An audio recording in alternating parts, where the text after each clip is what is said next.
Go on then.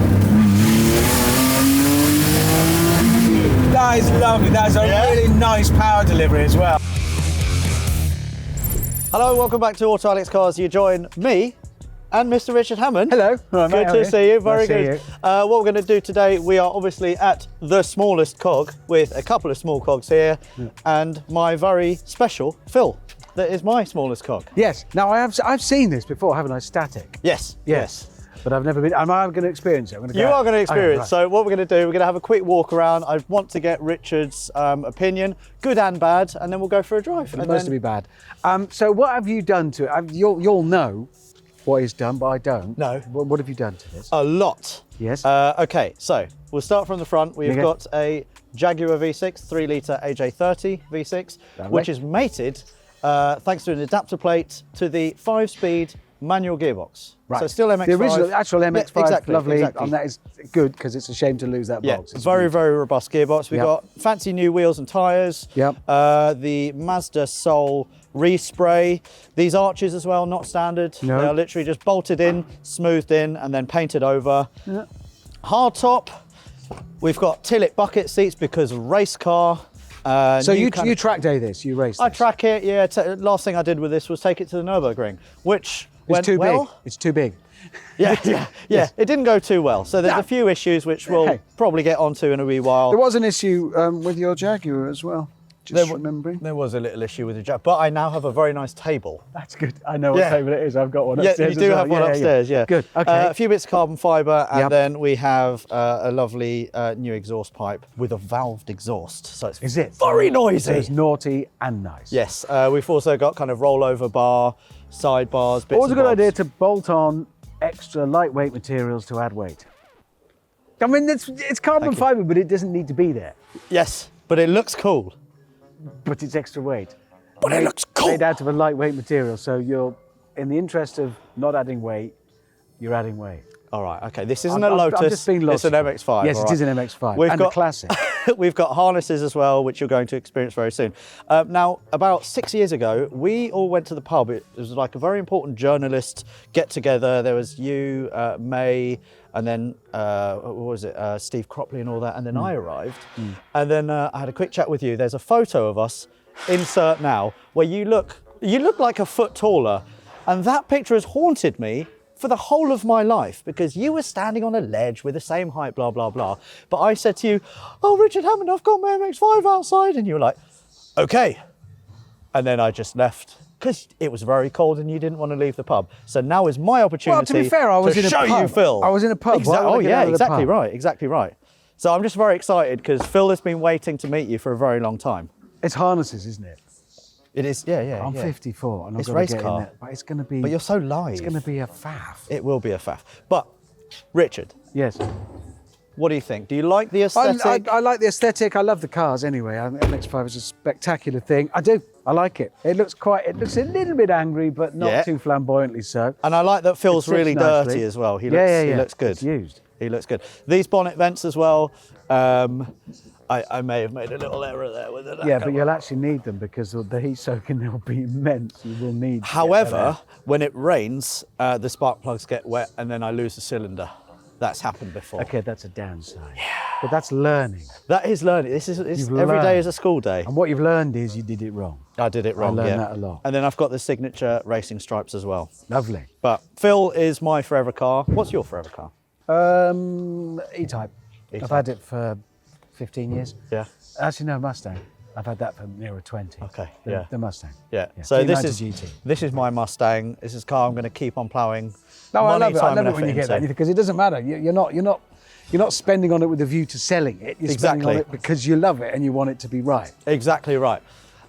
Now, if you'll allow me, I'd love to take you for a quick drive. I'd enjoy that. It's a nice, wet, greasy, cold day, rear-wheel drive, lots of power, harnesses, and semi-slicks. and no ABS and no traction control. This can only go well. Exactly right. All right, let's jump in.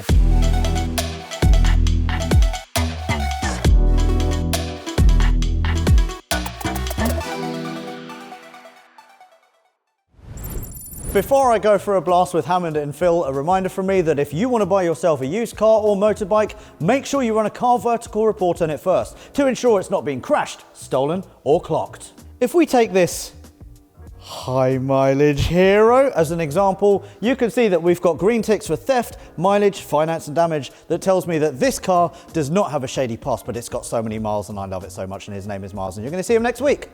And now for an example of a car that you would not want to touch with a barge pole, check out this BMW 1 Series. We've got green ticks for theft, mileage and finance, but an amber warning for damage. And in some instances on Car Vertical, you can see photos of the damage, and we have them here.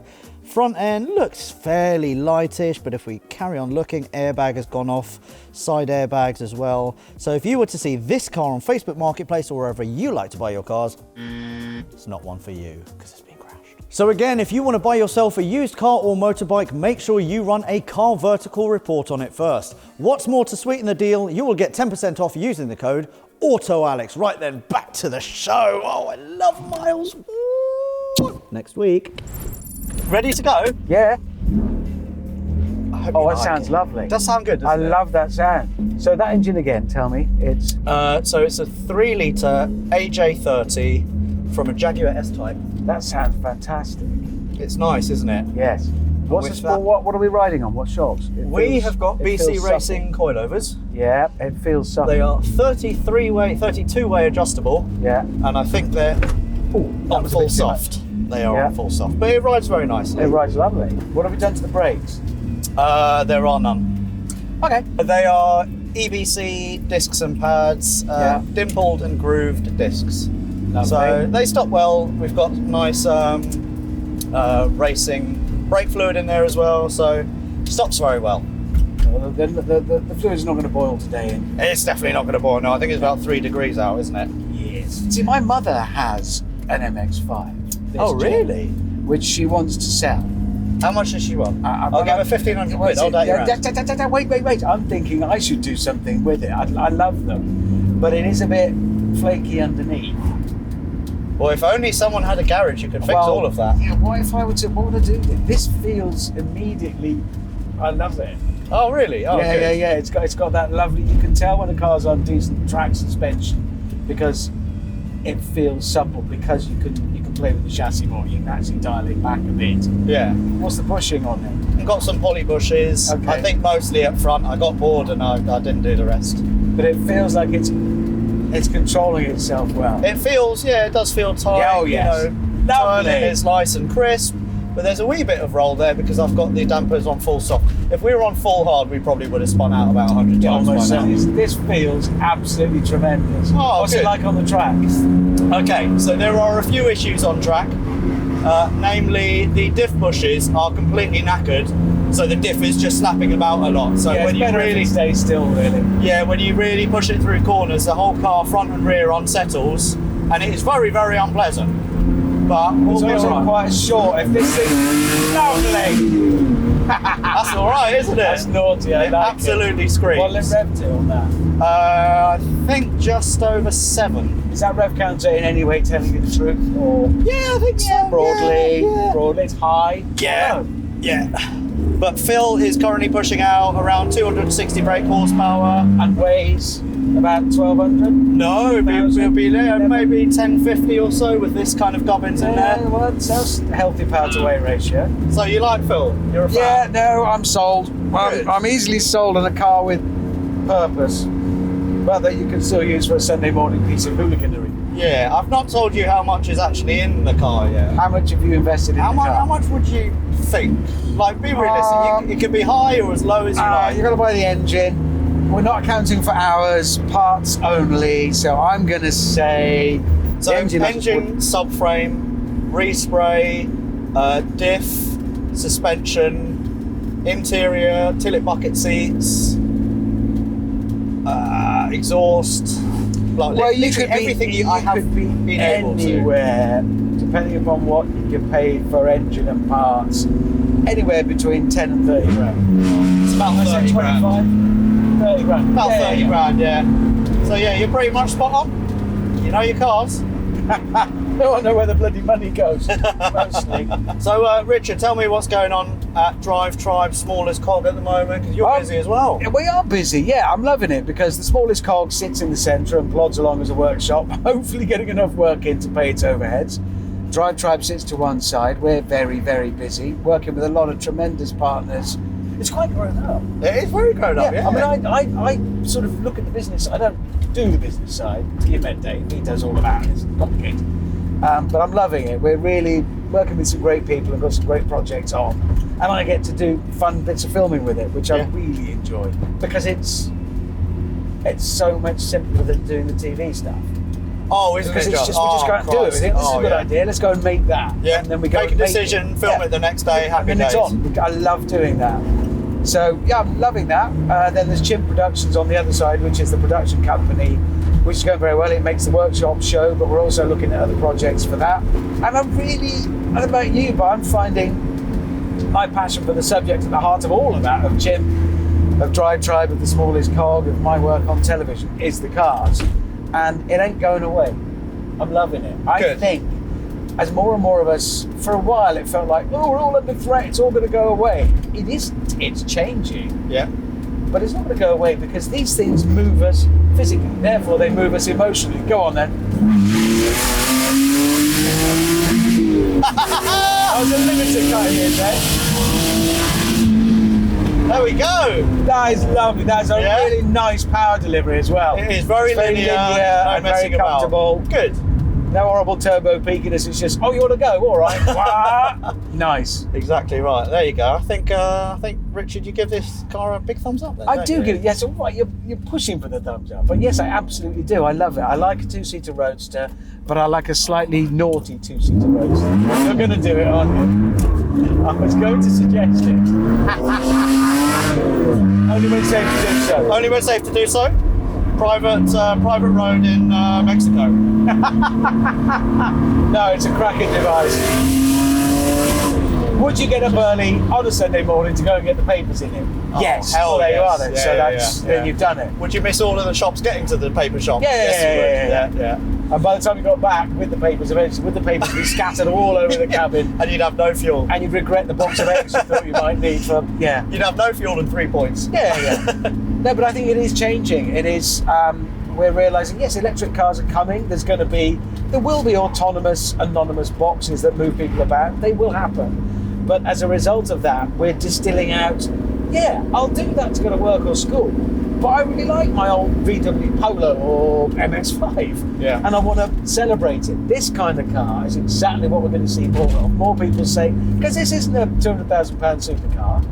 You can buy an MX-5 for up $2,500. Yeah. It's fun, even if you don't use it every day. Somebody owns this, they go to and from work on public transport or autonomous, anonymous boxes. But at the weekend, this is about going out and exploring the world and having the just dynamic thrills of operating a car. Yeah, so exactly right. For me, Phil is a celebration of automotive purity. Yeah. I don't have sat-nav, don't even have ABS, traction control, probably should have told you that before we left. Well, yeah. But if you mess it up, it's on you, and that's what I really love about it. It's so engaging, it's so visceral, the exhaust is just disgusting, old school kind of 60s race car vibe for me, and every drive is an occasion. And what I love most about driving, Phil, is no matter who you are, old, young, male, female, people will always give it a double look. I just love that. But it's not aggressive in your face. It's not a car that you're driving around just to show you've got the money to drive. Exactly, it. And that's what wears me a little bit. Sometimes with supercars, I think, are you driving that because you love it, or you're driving that because you want everybody to know you can afford it? Exactly right. That's a slightly different game. Fine if that's what you want. Yeah. But that doesn't have to be a car. That could just be a big gold hat. It says, I've got loads of money, look at me. Or a massive penis. Or indeed a colossal weapon. But it's not the same as a car like this, which is, I really love what it does. Yeah. It's a different thing. Back to basics, but very, very fun. Right, I've got a question for you. Yeah. A lot of people watching this, obviously into their ship boxes, affordable cars. Yeah. So if I were to give you an imaginary $5,000 budget, what would you go out and buy that you could maybe sit on for a wee while, maybe a modern classic or something like that you think is going to start rising in value? Because for me, that is the one question that people ask me most. Do you have any cars in mind that you would put your money on? A modern classic that I think is a fabulous car. I don't know how much you can get into one for. They're probably a bit out of reach. No, they won't be actually. Fiesta ST. great. Yeah. Absolutely. Any hot Ford, Just right? Yeah. a Fiesta ST, for me, I bloody love it. It's just enough. I think that would be safe as well. I think we're going to miss that. Oh, Fiesta's 100%. gone completely. Yeah. I don't know if you will get into 1.5, I'm guessing. Cracking little car. Yeah. That'd be my number one. Beyond that, oh God. Japanese wise. What do you think of a Mark III MX-5? Because I've had a lot of experience with one of those recently. Built it, took it to the Nürburgring. Yeah. And it's a car that I never really paid much attention to, but my God, is it fantastic when you put a set of coilovers on it. Well, they would have, I mean, they haven't, there's no such thing as a bad MX-5. They got it right from the start, and I still love that it was designed to aim a classic, and it absolutely and definitively is a classic now in its own right. And MX-5 celebrating 30 years as well, which I love is fantastic. Yeah. Oh God, yeah. I mean, one of these, put your money in it all day long. But then there's also, I mean, I do, by the way, very much enjoy what you do. The whole, let's not go crazy, let's do this affordable, make it something that we can aspire to, because too often as car journalists we forget, you know, we'll talk about a car as being a cheap car and it's still 20 grand. That's a big chunk of money. Big bucket of money. And we need to make it so that we can celebrate that is achievable widely, and then we can all share and enjoy it. And just because something's more expensive does not absolutely mean it's better. We had the most fun on our cheap car challenges. You know that, right back to your early days. Oh yeah, we just copied the idea, didn't we? Well, that's when we had the best fun. Us, three of us, always. Yeah. Because the sense of monumental achievement when you make it, the sense of inevitability when it conks, but the fact that you can probably fix it with a bag of zip ties, gaffer tape and a hammer is lovely. It's also, there's less solid state. We can relate to the way a predominantly mechanical car works, because it works with hinges and joints and the input of a calorifically dense fluid in much the same way that we do. There's then what amounts to a chemical reaction in the engine, as it is in us, and it ends up with kinetic energy being put out at the other end. And results we in are smiles. cars. Yeah, exactly right. So it's cars like this that connect directly with us at a physical level. Perfect. Well, I'm very glad to hear that you're a fan of Phil. If I had to push you for a little kind of score out of 10 for fun, what would you give Phil? Oh God, we'd be talking 9/9s for a score out of 10. I'll Because take that. this, I know, I've been for one blast in it with you, and I know this is a little bag of fun. Good. And probably just feeling that suspension under me now, because I thought it was Rose Jordan for a moment. It's got that lovely pliable track suspension, which means you can back off the damping a bit for road. Yeah. But it still responds, it still talks to you. This is a car that you'll live with and still be enjoying in 5-10 years' time. And changing the setup. Yeah. And it'll feel different. Subtly, but importantly. You gotta love cars, haven't you? Gotta love cars. That's the point. It's not going away because it connects with us at a human level. We love these things for a reason. It's more than avarice, it's more than materialism. These things move us physically, so they move us emotionally. They take us beyond the confines of our cave, which provides shelter. But everything else we need in life, we have to get to. And a car is the machine we as humankind made to do that. If it conveys you to a mate, food, resources, everything you need, you've got to love it. It's left. You should write that in a book. It's not very long though, is it? So no. I think people would buy. Speaking of your book, your book post Top Gear Crash was probably one of the only books I've ever read in my life.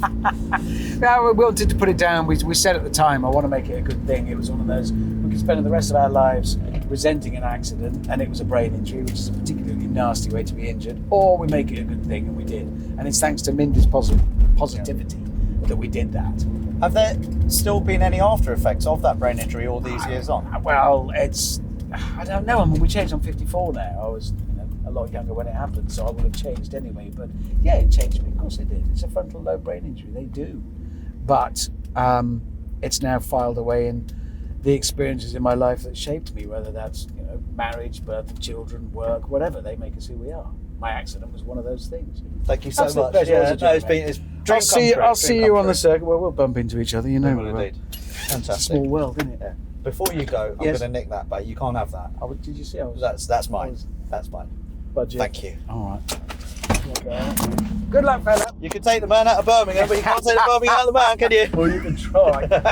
And so there you have it. Richard Hammond, one of the 3 Top Gear TV blokes who not only shaped my teenage years, he also helped make mainstream motoring fun, relatable and adventurous, genuinely likes my project car. If you'd have told me 8 years ago when Project MX-5 kicked off that I'd one day share a cheeky donut with him on a greasy road, I'd have told you to hand over whatever it was you were smoking. But here we are, unexpected lifetime achievement unlocked, and proof that no matter how famous and experienced a person may be, our love of cars is something we all share on the same level, and long may it continue. Make sure you subscribe to Drive Try, because coming up, Mike Fernie and the smallest cog mechanic Anthony crawl all over Phil to deliver their cog score. Will my built not bought MX-5 find approval? Find out soon.